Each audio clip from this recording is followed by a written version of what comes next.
Coder Conversations once again. If you want to catch up on any previous episode, visit us at www.coderconvos.com. I'm your host, Kevin. And I'm Brian Russick, professional drummer, drum teacher based out of the Suffolk County, Long Island, New York area. If anyone wants to book a lesson with me, I could be found at brianrussick.com. And returning to us once again is Luke Truan, composer, and much, much more. Welcome back, man. Hey, thanks for having me, guys. Yeah, no, it's been a while, but really great to have you back on. No, I appreciate it. Yeah, it's always great to catch up. Yeah, it was a pleasure, man. So what have you been up to? Oh, man, lots of stuff. Earlier in the year, I had a zombie movie drop on Amazon Prime, and then it recently got onto Tubi. I scored a Christmas movie called Rekindled for Christmas, which is coming out soon. It's already been sent to distributors. And then I had a pretty big placement with some of my co-writers on a track called Run It. It was placed in the League of Legends MSI tournament this year. And it was placed like in 10, actually more than 10 placements. And it was kind of like the main track as people came out of the tunnel. And so then I'm working on 6 new tracks right now. There's lots of stuff going on, all the time. Very cool. Yeah, you've definitely been staying busy, man. So like out of those projects, which one has been like the most interesting to you, would you say? They all have their own interesting moments. So it's kind of hard to pick like a most interesting, kind of project.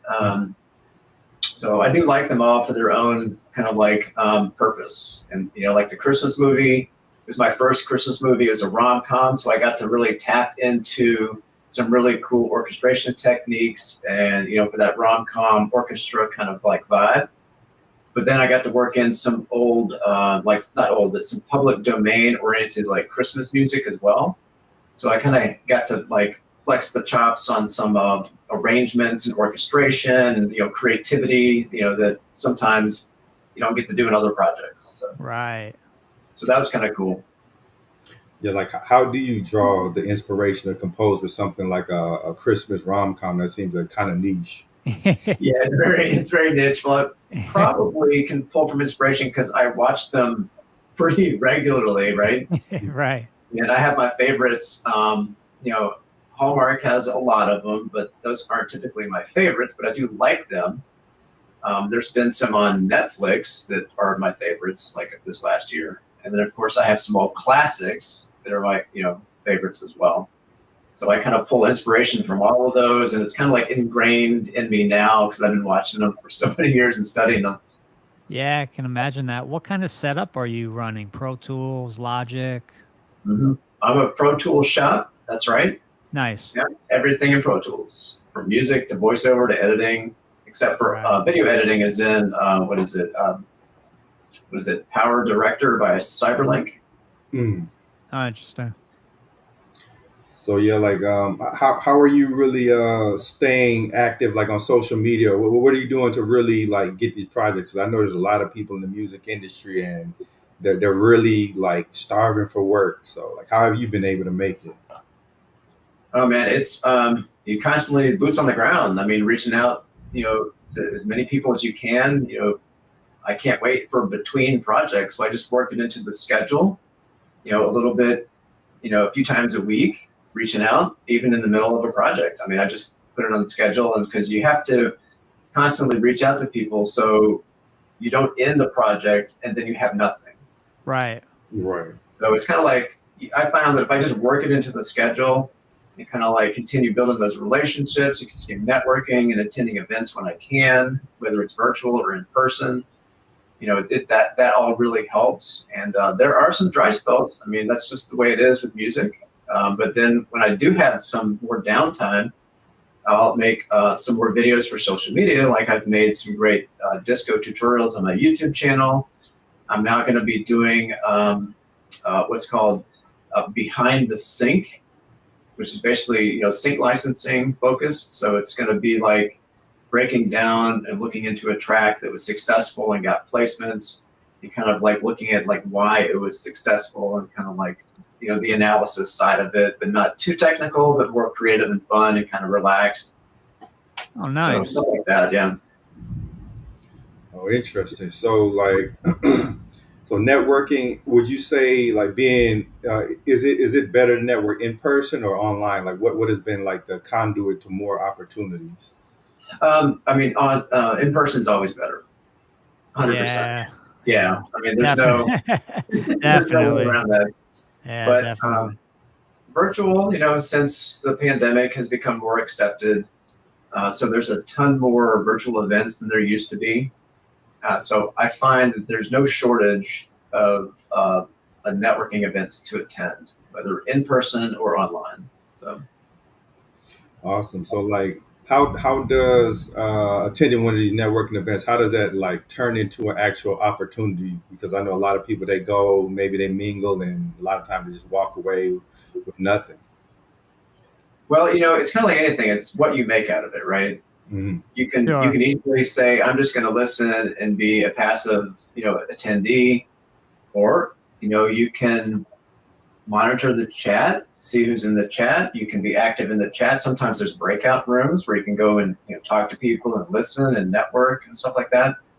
So I think that if you kind of come into it with a certain mindset of like maybe like a service oriented mindset, say, hey, I'm going to see who I can meet, who I can help, kind of just like friendly, you can easily make some new friends, meet some new people, and it's not always going to turn into like a collaboration, but it could, because this summer, I was actually invited to be a moderator of the Level Up Online Sync conference, right? And so I was the moderator for the Masters of Music panel, which had like, you know, amazing veterans in the industry, like, Eddie Wall, Jason Donnelly, was it Tim Edwards, and then Tim Mosier were on there. And so I got to get to know those guys during the preparation of the moderation. And so, and then during the event, they were dropping all these gems. And then when I Nice. was not moderating, I was in the chats, I was meetings with people, and a collaboration actually did come out of it because I saw somebody post some music. I checked it out. It was amazing music. So I reached out to them and said, hey, your track is great. Would you like to collab sometime? And they were like, yeah, let's talk about it. And so we kind of chatted about it, and it worked out. And so we're now working on a track together. So yeah, it turned into something. Right. And I didn't intend on it. I was just kind of like saying, meeting somebody and saying, hey, I love your music. Sounds great. Well, I think You it's know, a great perspective, like you said, going around trying to help people. If you look at it like that, networking is very different than, oh, I'm going to get this contact, I'm going to right. get this business. That's oh, if I could help these people, I would think that's a much better way to look at it. Yeah, I agree. And, you can use your skill sets. Everybody has more than one skill set, right? Like, for example, I have a cybersecurity background, audio editing background, voiceover background, and so on and so on. And so I don't always approach somebody and say, hey, let's collab. I say, hey, I saw you mention something about cyber. Did you need some help with that? Or I just Right. offer some advice like, hey, I noticed you said you were new to disco. I got some videos here that, on YouTube, or have you checked out this feature? Kind of just be helpful in general. Yeah. And that, that's just kind of how I am in general, I guess, anyway. But I mean, you have to be genuine with it. You can't just like pretend, So yeah, you mentioned like some of the composers at that event. They shared a lot of gems with you. Can you tell us some of the more interesting insights? Yeah, there was so many. Some of it was insights to how the industry has changed over the years. How they used to talk about like the old 360 deals versus the new 50-50 splits. Kind of what to watch for when you are entering an agreement with a company. How to approach a music supervisor and how not to approach a music supervisor. And then to be aware that some music supervisors only go through libraries because it's a trusted resource for them, and they don't have time to vet every composer that approaches. Yeah, I can see that. So that was, I've already known that stuff, but it's good to hear that again from the perspective of a supervisor. That was one of the big gems. And then also just hearing some of the workflow, like from Tim, and Jason and Eddie, that were on the master music production panel. They've been doing it for so long. I mean, they have certain workflows, and mindsets on how they approach the track. So that was really interesting to hear from those guys, since they've been doing it for so long, how they do that. So there was like a lot of stuff, but that's just a couple highlights. I mean, there's so much to unpack. I mean, that's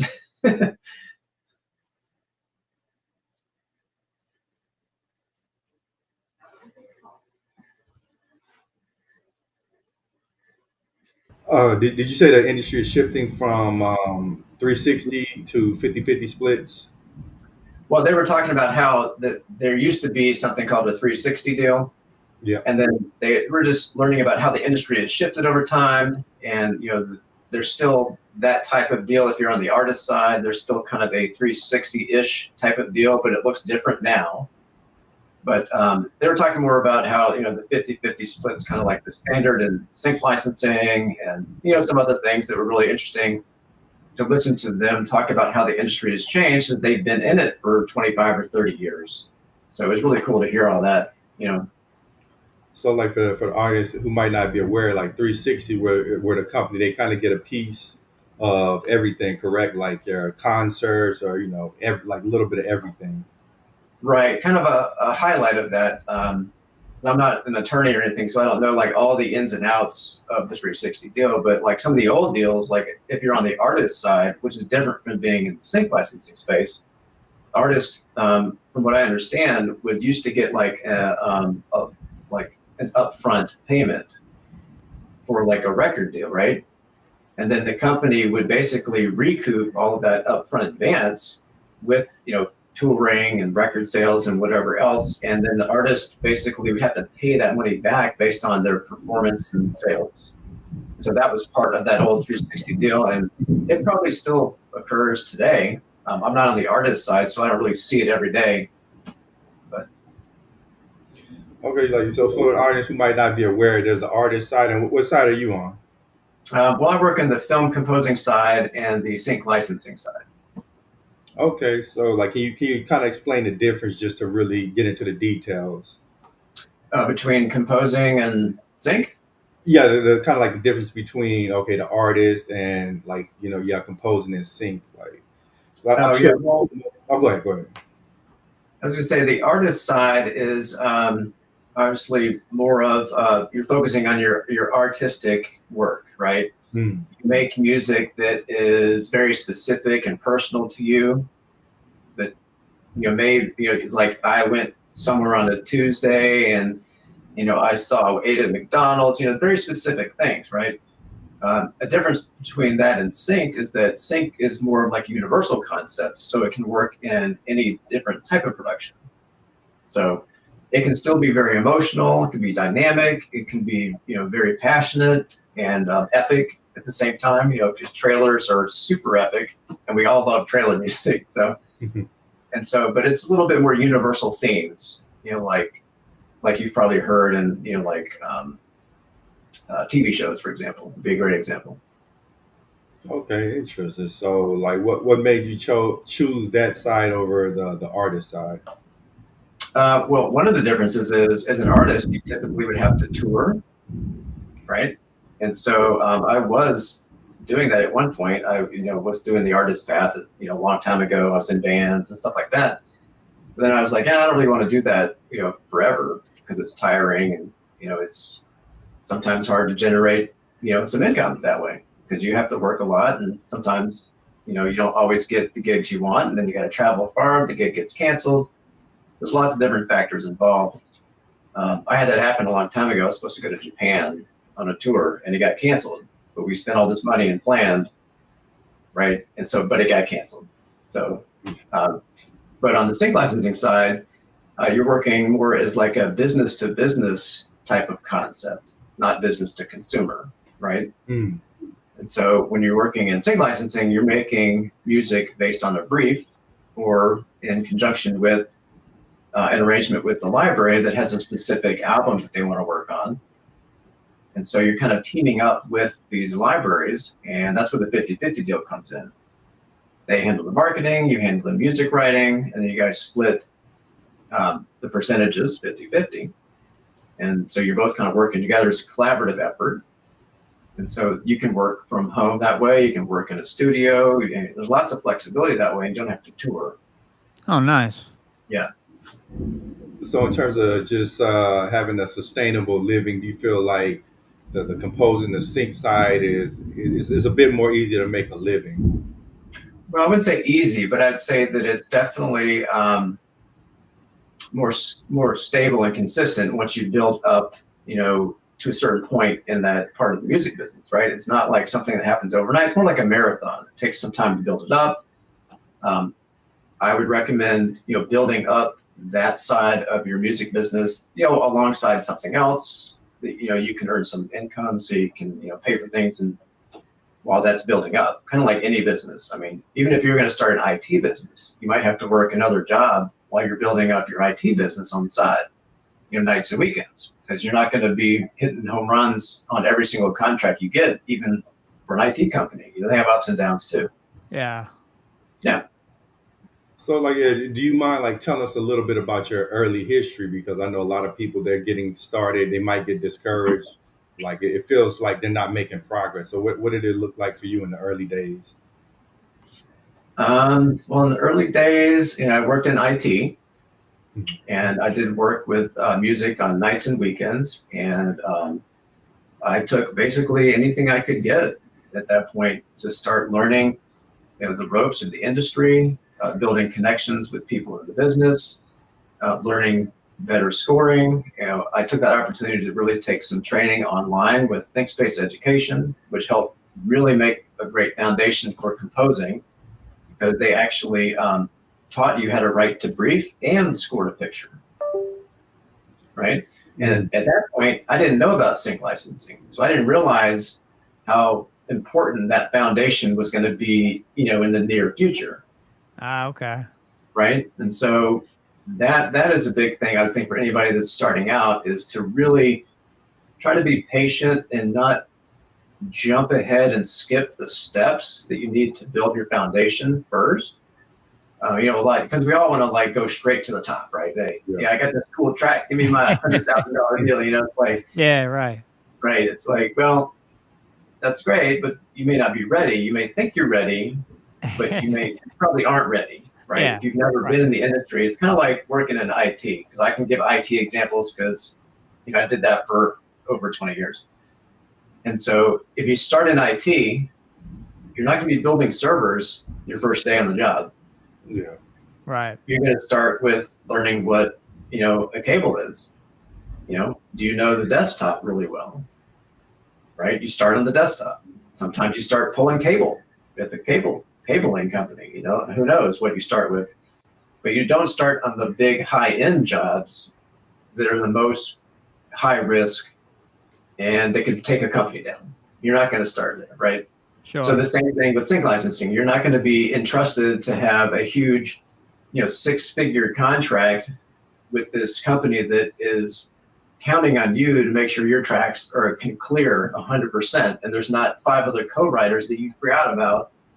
And, oh yeah, by the way, I don't have a one-stop agreement, and my split sheets aren't filled out, so they can't do that. You have to work your way up and build trust, and it's not about paying dues. That's not what I'm saying. It's about being prepared as a business owner, right? You have to think about your music business as a business. Right. You're A not lot just of people randomly miss writing. that. I think Right, a lot of people miss exactly. that. Yeah.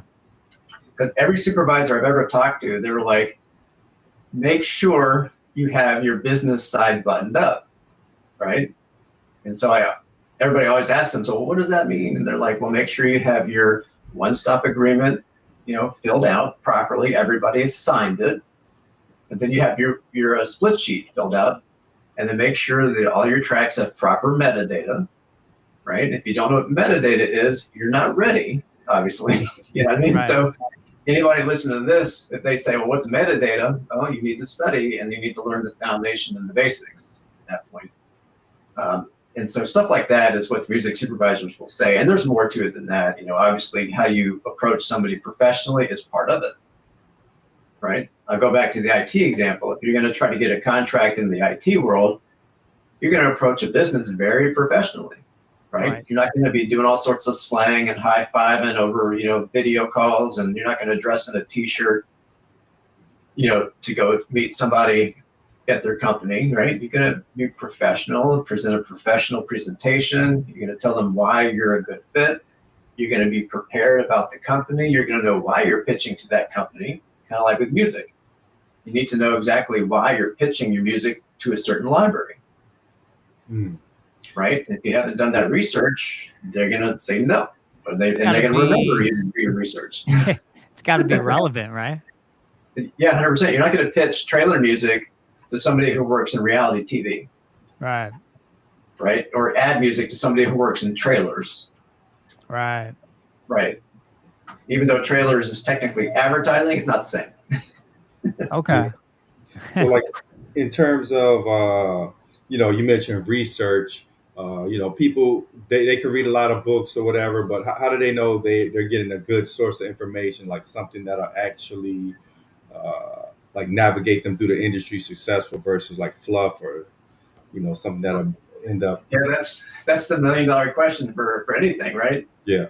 It's like, how do you know? And I think a good way to try to help figure that out, whatever field you're in, is to talk to people and find out what other people have experienced with a particular company or person or whatever you're looking into. And I'm talking about reviews. I'm talking about like actual people, like look to see, who this person or company has worked with, and, kind of reach out to them, be professional, say, hey, I noticed you worked with this company. Do you mind sharing a little bit about your experience? And if you say, no, it's okay. I'm just curious because I'm thinking about working with them. And most people that I've come in contact with are, pretty friendly and open to giving you some general information, nothing specific, of course. But, right. So that's a good way to kind of vet, because you don't know. I mean, even if you buy a course for like how to be in the sync license business, I mean, you don't know ultimately if that course is going to be what you're expecting. I mean, you hope it is based on the marketing, but you just don't know. Right. So somebody that just has a fantastic amount of like just technical skills that they're able to compose beautiful music. What does it look like if they don't know the business side? Like what are the pitfalls? Like what would end up some of the worst case scenarios if you don't study and you don't know the business. Right.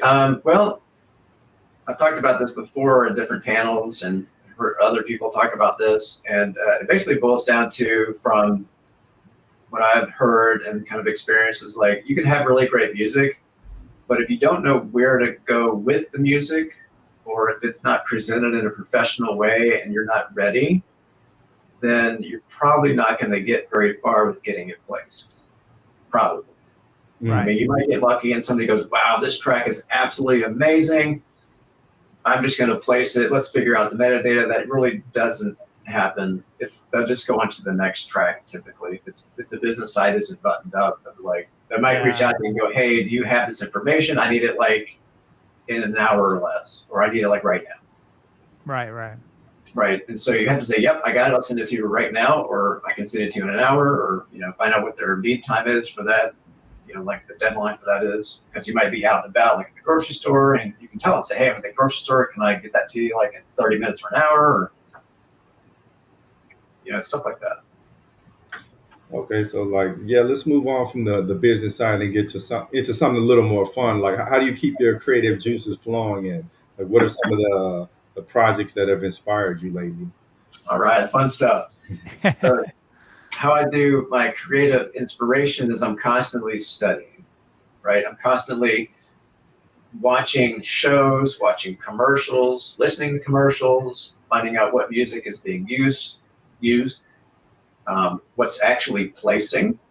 And then I try to figure out why is it placing. So I kind of break it down and say, okay, what's happening in this track compared to the visuals that might be the reason why it was placed, right?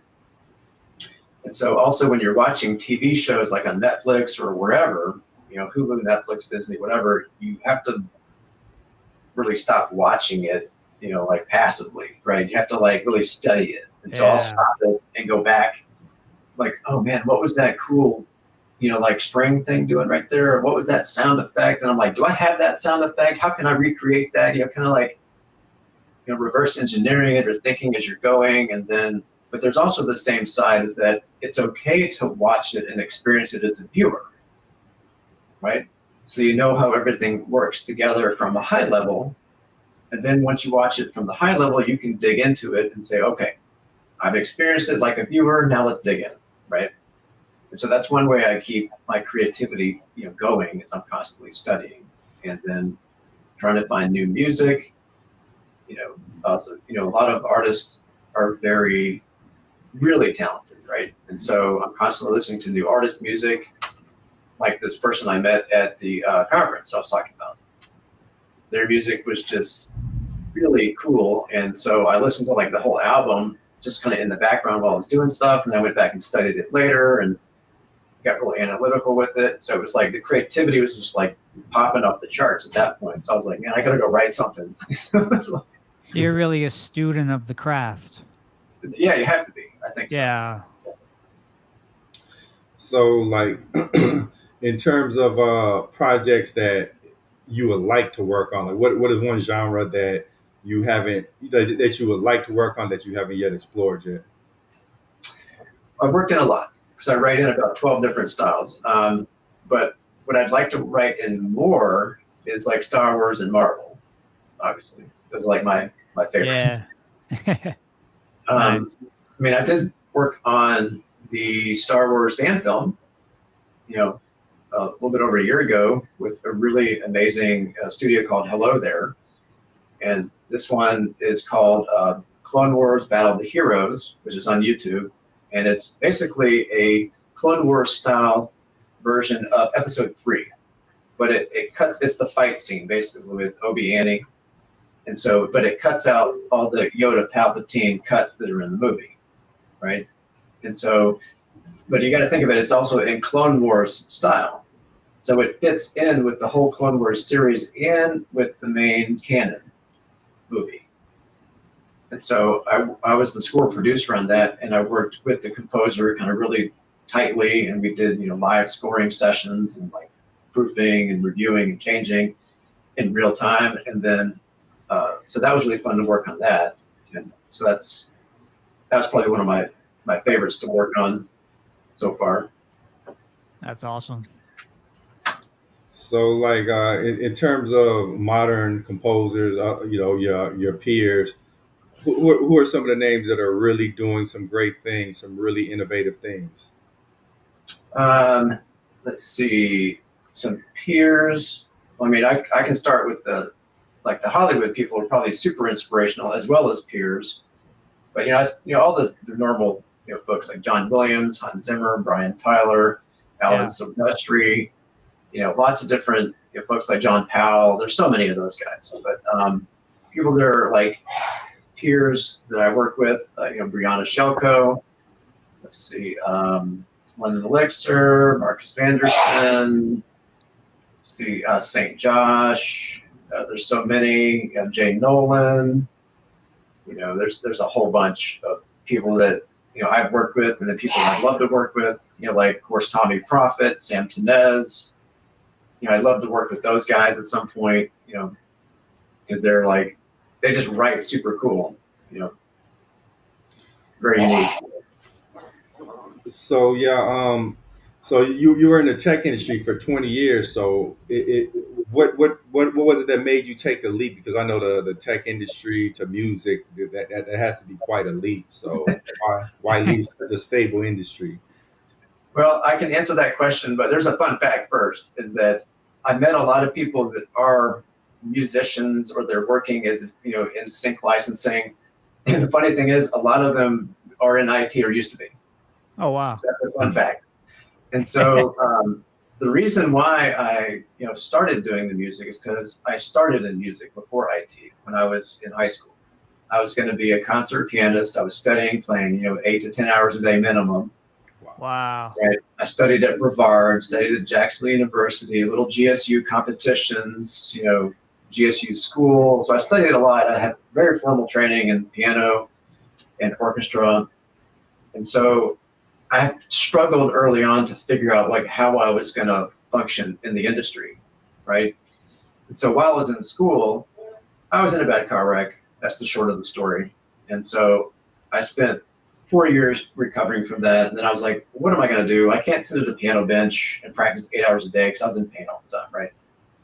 And so I kind of stumbled into the IT field by accident because at the time, my wife's brother was playing on the computer, and she said that he keeps breaking it by putting things in the wrong place on the computer. And I was like, that sounds really interesting. How do you do that? So I started digging into that, grabbed some books, started kind of teaching myself, and then I started talking to other people, got a mentor, eventually got a position.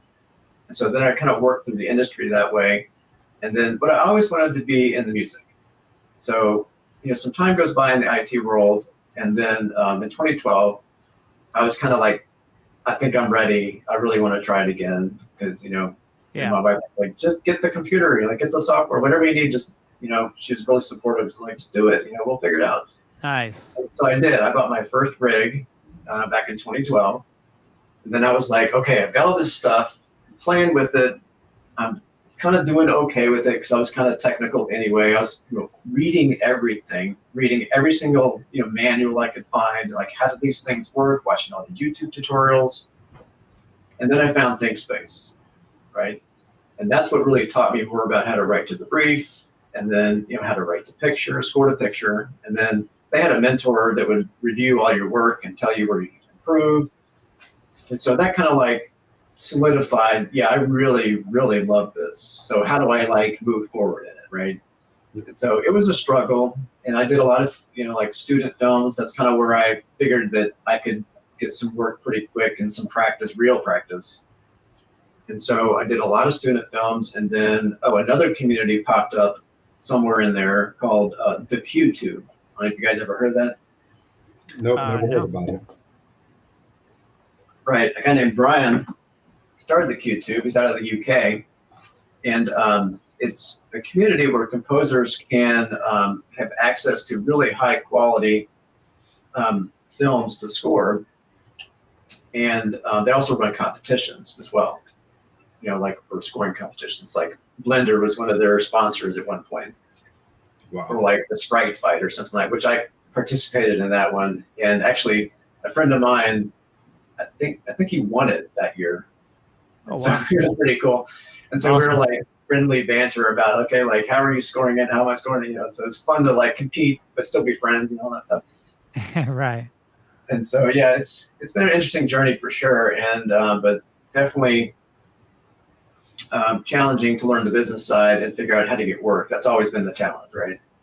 And so it's always a learning experience. You're constantly, adapting to the culture and business and how things work, and things are changing now with all the AI stuff. And it's like people are reaching out to AI sometimes before they go to a composer, or they go to a library before they go to a composer. And I've had people tell me this, like after they said, I've already searched the library, I'm not finding what I want, I need a composer. Like they're done, like they're literally done searching. Like they're exhausted. They're like, can you just help me? Yeah. And so we go over all the pricing, and we kind of come up with a custom plan, like how much music they actually need, and so on and so on. So we kind of build like a custom price point for them, but with some standards, obviously, that kind of help, basically set a standard of living as a composer, right? So I've done a lot of research, and some mentors have kind of helped me with that on how to price all that stuff out. And so, but it's a constant learning experience. It's not like IT, right? You don't just go get a job and you got a paycheck every, month. Right. So in a way, it's almost like sales, like you eat what you catch kind of thing. well, it's kind of like starting a business, actually. Okay. You're starting a small business. That's what I didn't understand early on, actually. That's a really great tip for anybody who's watching this, is that when you are a composer, you're a freelancer technically, but more technically, you're actually starting a music production company. Right. So you have to think about it, even though you don't name it a company, which you could name it a company, and you're a composer in the company, I suppose. You could set your company up like that, but you have to consult a tax professional and, business advisor to make sure that that's set up properly. But you're actually starting a business. And I think even early on, I didn't realize that. until later. Somebody told me, it's like, hey, you're actually running a business. And you don't even know it. Yeah. Right. You don't even know it. And it's like, oh, so that's why it feels like I'm in sales all the time. You know, it's like Right. I'm constantly having to go out and, develop the new business. You know, like in a typical company, there's somebody doing that, right? Like in IT, I had my IT role, and there was a sales team. Yep. Right. I'm all of that now with my company. Right. All of that. You get all the hats. Congratulations, you're a composer. Here's all your hats. How do you go about navigating that? Very slowly, and Yeah. you have to be really well organized, and that's a constant learning curve as well. I mean, just like with anything really. I mean, time management. You're not going to know the perfect time management workflow. You're constantly going to be changing it and improving it and thinking about it. You have to stop and go, okay, whatever I'm doing, is it working? Is it not working? So you actually have to step back and take that time to kind of evaluate things, like any business would do, and say, hey, am I communicating with people in the proper way? Am I bringing in enough business? Am I going to the right channels? What's changing in the industry? What's been successful? What's been not successful? Got to think about how you're getting your work. Are there some new channels to get some work? Maybe you want to volunteer somewhere. It's also a networking opportunity, but you're kind of like being of service mindset. You're just helping somebody. And then if something does come out of it, that's great. But if it doesn't, then you're fine either way, because you're helping people. You're kind of giving back. I believe in giving back, and community is really important to me. Sounds like focus is a huge part of this. Would you say? Mm-hmm. You got to be really focused and organized. I mean, I have a spreadsheet probably for, I don't know, every different task or topic. It feels like sometimes I'm opening a spreadsheet. Like, yeah, I have a master metadata spreadsheet, right? Even though I use Disco for all my management and I have all the metadata in there, I also have a backup master spreadsheet with all that same information in there. Oh, wow. Right. So it's a lot of work, but you got to do it. Yeah, if you're passionate about something, you'll find a way to get it done. Right. And then, but I think having that service mindset and a business mindset and just taking your time and knowing that you can't do it all in one day, I think that's very important. So like we'll get into the service mindset, but for now, like what does the next level look like for you? Like what is the step above where you're at, and like how do you plan to get there? Well, the how to plan to get there is kind of not a clear path at this point. I'm continuing to meet people, and I'm always looking for new opportunities, to help somebody with something they're working on. And maybe they'll bring me into something later, but I always like to help people on what they're working on. That's kind of like my first mindset. So it's like, what do you need help with something? That's great. Right? So I think that's really important. And then Yeah. if something comes from it as just an offshoot, then that's bonus, right? But if it doesn't, it's okay too, because maybe I met somebody that's just super cool, just a great person. Yeah, it's a great perspective. Yeah. So yeah, speaking of giving back, like what kind of really prompted you to have that attitude? Because not everybody is generous. Some people, they just prefer to just look out for themselves. So what makes giving back so important to you? Well, I think it just comes from a general, being excellent to others mindset. That's just kind of how I was raised, I guess. I think it's very important to treat people as a person first and say, hey, we're in this world together. I'm not just trying to squeeze the juice out of everybody and not give back. I mean, that only goes so far, and you're going to tap out super quick. And I think it's just, I don't know, that's just how I was raised, I guess. It's kind of like ingrained in me from the beginning, I think. Okay, nice. I think along the way, I realized that yeah, it makes you feel good to help people, but at the same time, it was really great to see people advance that you helped. Even if I didn't advance with them, it was really cool to just rewarding, I guess, to see somebody else, move forward.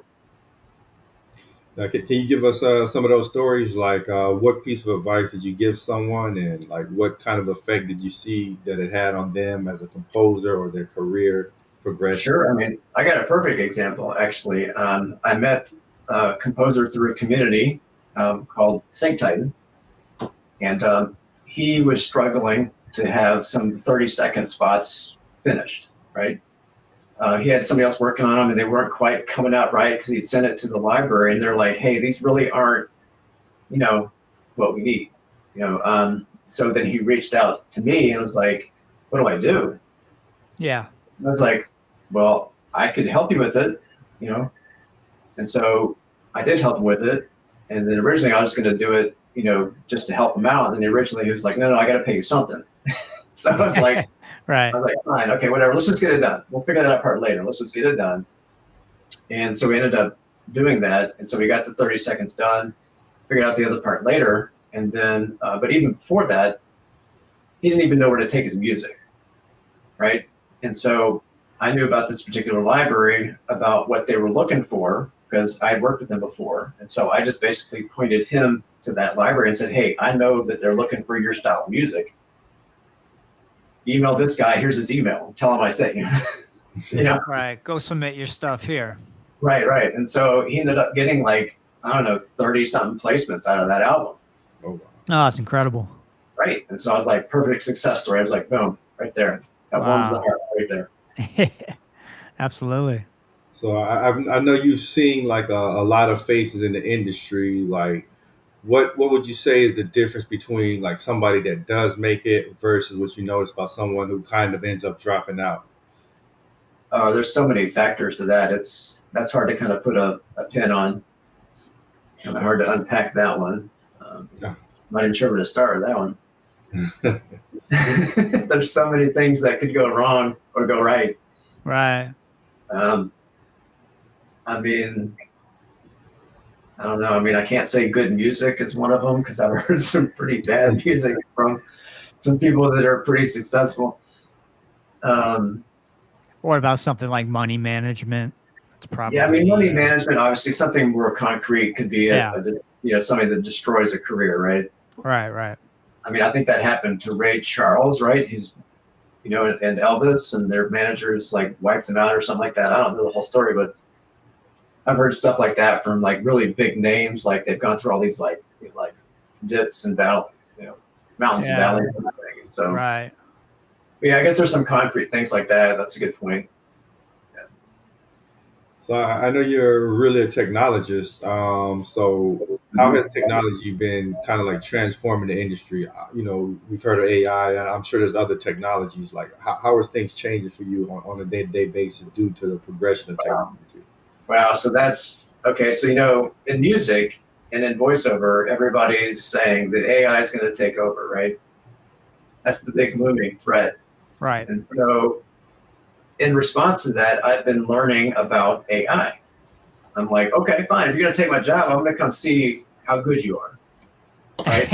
Right. I'm kind of approaching it more as like a head on, kind of like, I'm coming for your job. You know what I mean? It's like, AI, you better get ready because I'm coming. You know what I mean? I'm kind of taking that mindset. And so I got a subscription to ChatGPT, to Suno. I played around with Udio, and then 11 Labs. And so I'm kind of learning the technology to find out how good it is, and whether or not I can break it, and how far I can push it, and how good it actually is once you push it, right? And so there's definitely some good and some bad, right? So I'm not going to name names or anything like that, put companies on the spot, but some of the companies are better than others. Right. And then I think that the AI music generations topic is a big issue. I think it is for music. I think that the music for certain genres are better than others. I think right now that I tested, let's just say Suno, I said, make a trailer music track, and it failed, epic failure. Yeah. right? And I said, okay, just make me an epic orchestral track. Major fail. And it's same with all the other platforms, and some of them are worse than others. And I was like, wow, okay, if this is where we are now, I'm good for now. So I'm going to keep checking in with some of Right. these genres. But the genres that like Suno is really good at is like the indie alternative singer-songwriter and pop and EDM. Like it's Oh yeah. so we know what data that was trained on, obviously. So and so they obviously they came out and they admitted that they trained on like, you know, they scraped the internet for human performances. They admitted that. So that's why there's all those lawsuits right now against them. Oh, okay. You know, Universal has sued, you know, Suno and Udios. It's public knowledge. It's public record. So it's nothing, no secret or anything like that. But who knows how that's going to turn out. And then more recently, I saw this CBS morning special with Rick Beato, which we all know Rick Beato. He's an awesome dude, very talented. And he was showing the CBS folks about how easy it is to create, you know, a fictitious artist, you know, generating a picture, generating lyrics, and then using Suno, you know, to make the music. And unfortunately, that sounded really good. So I was like, okay, that's pretty alarming. And they did interviews of people on the street in the spot. You can look it up. It's on YouTube. It's CBS Morning. And it's the Sadie Winter story was the fictitious indie alt songwriter, singer that he created through this AI technology stuff. And so people were like, they didn't know, they couldn't tell it was an AI artist, right?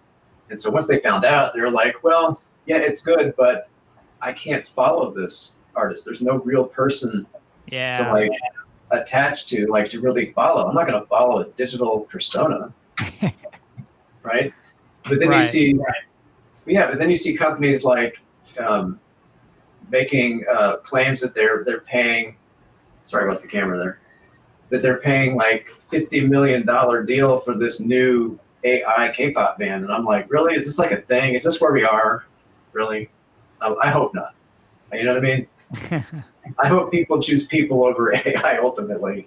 Ultimately, And I think they will. yeah. I think they will. I have faith in humans will eventually go, yeah, this is a cool novelty, but I'm going back to the artist that I can go to the show and see, you know? So yeah, you kind of mentioned like go ahead. Oh, so you mentioned like there were certain genres like orchestral, more this epic music that AI it was kind of a failure at. Like, what are the tells that like you could tell? Okay, this was generated by AI in this particular. Oh yeah, yeah. So some of the tells were like for trailer music, it didn't write a trailer track at all, like zero. It like wrote some other completely different piece. It's like I went like you if you went to somebody and said, hey, I need you to help me build a house, right? But then they started building a car. Yeah. It was that different. Wow. It was like night and day. I was like, this is not even close. Like, because you know, with trailer music, there's a certain sound, and on top of that sound, there's a certain structure, right? There's also a certain length of time that's expected. And there's also certain climaxes and builds and, you know, sections and minimalistic intros. And, you know, you build up in the second act and the third act's even more epic. Then you have that fourth reprise sometimes or a fifth reprise. Yeah. And so it didn't even attempt like any of that, like zero of any of that I just said. Oh, wow. Right. And I tried more than once. It wasn't like I just tried it once and was like, okay, I'm done. No, I pushed it. I was like, no, let's try this again. Let's see if we can really make it happen. And it wouldn't, you know. So it's really, it's not competition for you, at least at this not right moment. now. Yeah, not right not now. Right now. But like any good tech, it will change and get better. And so I think my job at this point is to keep up with it, you know. Right. Kind of like I study the other music, right? So like, were you able to? Oh, go ahead. I'm sorry for. That's like the music that's getting placed, so I know, you know, what it's supposed to sound like. production quality, how it's written, and stuff like that. I think it's the same thing with the AI generative music. We're gonna have to study it and really compete against it, unfortunately. Yeah. Like, were you able to salvage anything from it and kind of use it in your current workflow? Did you find like anything useful in your experiments?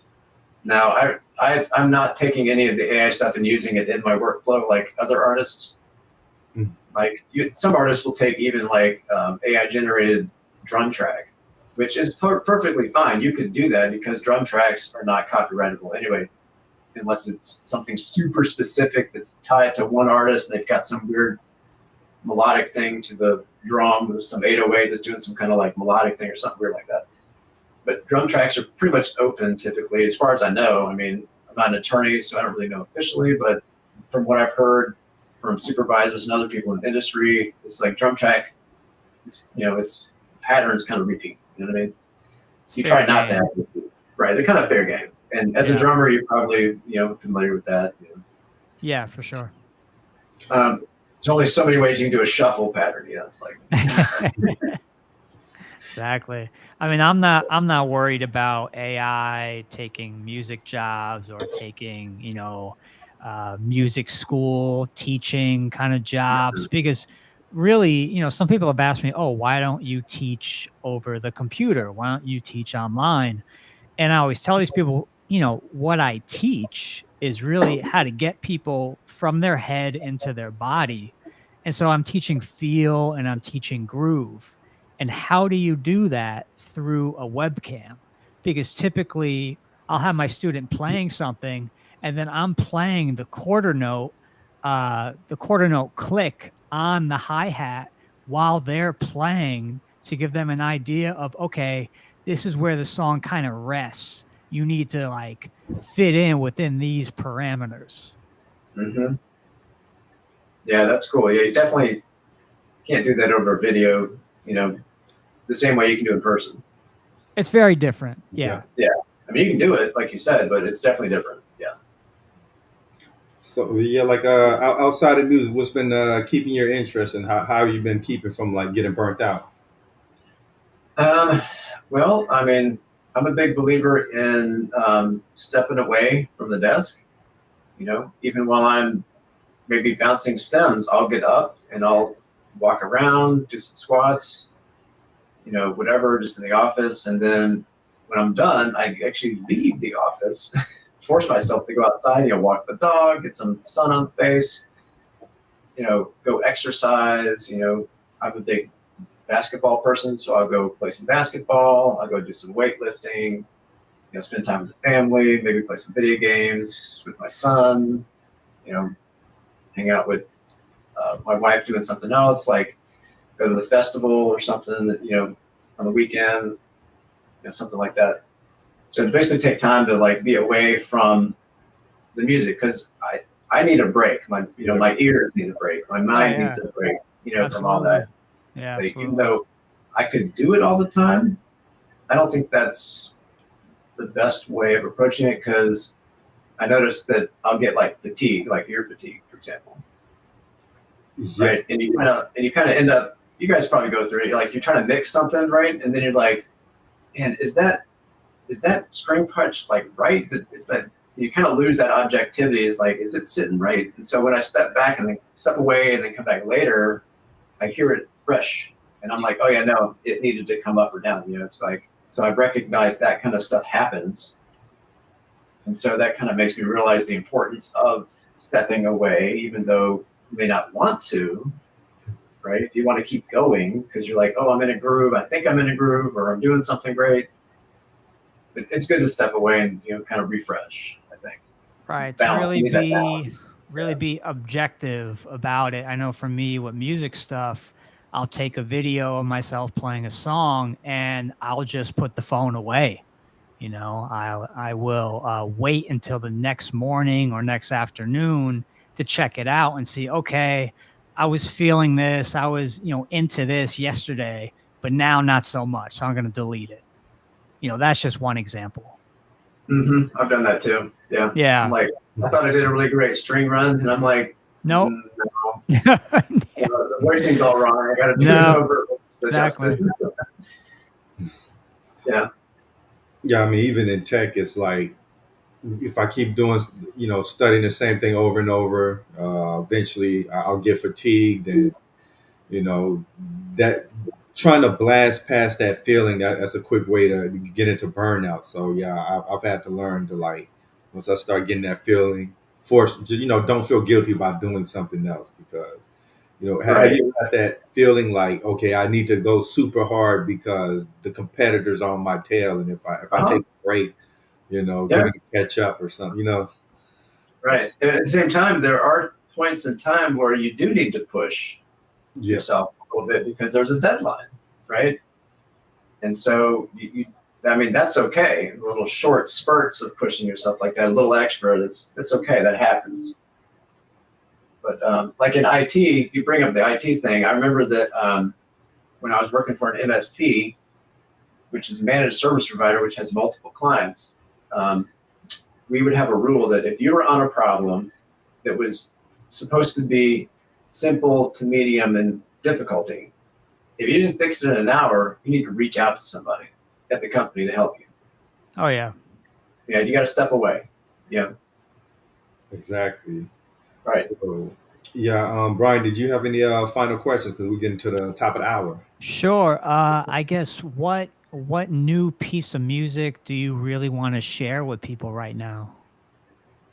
Oh man, I guess we could share the Run It track, because that was in the MSI League of Legends. I mean, being in the League of Legends was always a goal of mine, by the way. Yeah, it's amazing. And so one of the co-writers, co-producers that worked on the track with me, they had a relationship with the supervisor, right, which got our track into consideration for it, right? And so when she contacted us, we were like, no way. It's like, Yeah. and I had told her a long time ago that I always wanted to be in League of Legends, you know. And so I don't know if she remembers. She probably remembers. She's pretty cool. So, but yeah, so that's a great track to share with everybody. It's really cool. It's got Jay Nolan, London Elixir, and it's a super hype track. It's great. It's epic. Yeah, it's got to be pretty mind blowing to be in a series that you've probably been playing for like a very long time, and now you're hearing your music in it. Yeah, because you can go back on YouTube and look at the MSI tournament on YouTube still. I mean, I watched it live, obviously, but now it's still out there. You can watch it on the League of Legends YouTube channel because it's an esport event. Like it was broadcast like globally. Yeah. Wow. So it was really fun to watch the Shazams like go crazy over that 2-week period. So the streams for the song like went, and the Shazams went like that too. Yeah. And so it's like fun to watch. I mean, now they're back down, right? But Right. at the time it was kind of kept going up, up, up, up, up. And at one point it was like a 7,600% increase and stuff. I was like, holy cow. Wow. So yeah, that's the power of placements, obviously. But hey, man, it's always a pleasure having you on, and we're definitely going to bring you back sometime. But before we get out of here, can you leave our audience with some closing thoughts, and where can they find you at? Sure. Yeah. Some closing thoughts are just to be patient, study, reach out to people, meet as many people as you can, attend events, find somebody who can be a mentor. It's okay to fail. Fail forward. Fail with a plan. Fail with a mindset of hey, what can I learn from this, right? Yeah. And then the best place to find me is on my website. You can go to luketruanmusic.com, or you can also find me on pretty much any social media platform, which at Luke Truan Music. Awesome. And hey, man, another great show. And I Absolutely. appreciate you guys having me on. It's always a pleasure. You guys always have the best topics. Kevin comes up with some pretty good questions, doesn't he? Yeah, especially those AI. I love those humanoid questions. I track that pretty tight. But thank you everybody for tuning in. We'll catch y'all next time. All right. Thanks, guys.